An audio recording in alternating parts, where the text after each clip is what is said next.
From my understanding, I was on my way to work really early in the morning and was rear-ended on Highway 20. That was about 6:38, if I recall specifically. I noticed my phone rang, and it was Noah giving me a call, so I answered the phone, and I could tell his voice was a little shaken. Something wasn't quite right, and he just said, "Hey LT, this is Noah, just wanted to give you a call, let you know I was just involved in a little wreck here on Highway 20. And I got out to check on them, and while I was doing that, another truck hit their car, which hit me, and that's when I got injured. 10 or 15 minutes later, loaded up to head to work, and then I pulled out on Highway 20, and I met a Walton County medic ambulance responding towards Fort Walton Beach Hospital. And immediately I said, something's off, something's not adding up, because I just talked to him. Between Walton County Fire Rescue, Okaloosa Med Flight, us, pretty close-knit and small community with our first responders, so we were able to put together pretty quickly that something secondary had occurred and that Noah was injured severely. My left tibia-fibia was broken, my right ankle, I believe, was an open fracture, and then a head injury. Is he going to survive? That was our concern to begin with.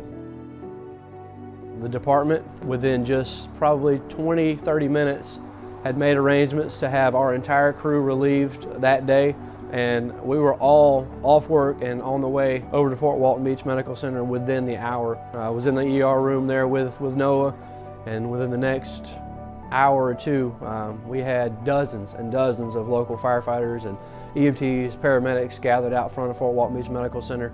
Got flown to Fort Walton, and then spent a little over 2 weeks there, I believe.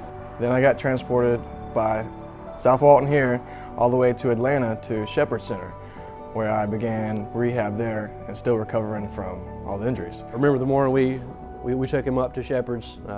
Made for a long day, but it was a great day. There was no way that ambulance was going to head up to Shepherd Center without some of his crew, without me being in the back of that ambulance with him to make sure that he was taken care of.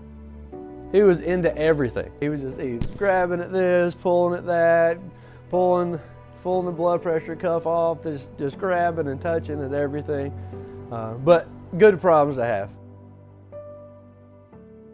This happened, I believe, November 29th, and my first memory was Christmas Eve, almost a month. My mom actually, she was there in the hospital with me, and she was able to tell me what happened. And I was supposed to work the next day for one of my good friends, and I told her, I know I'm hurt, but I got to be at Station 4 by 8, so we should probably get going. To begin with, I had to learn how to walk again. I never thought of it, how hard it is, but that's a pretty hard thing to accomplish because I lost over 50 pounds. I had to get back up to the firefighter level of fitness. I didn't want to not be at that level and get a call where I need to be at that level and not be able to perform to the best of my abilities.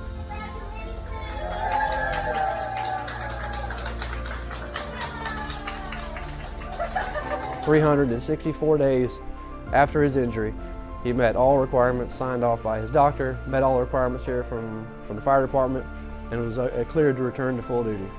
1 day short of a year, that injury, and that's absolutely a miracle. The power of a community in prayer rallying around him and his family, it worked.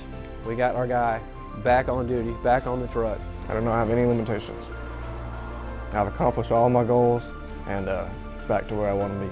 He's an absolute inspiration to anyone who is facing any sort of adversity. You look at what he's been through, what he overcame, and you just can't help but be motivated, to be inspired.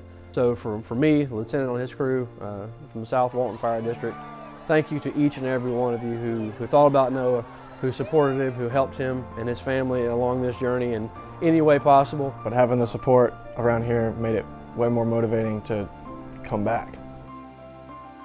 I don't know what I would do if I didn't have this career. I don't know what I would be. Just being back here with my crew, back in the family, is right where I need to be. I'd like to say thank you to everyone that supported me and prayed for me, my friends and family, everyone who works here, everyone that worked on me. I'm still here, and it's an absolute blessing. Thank you very much.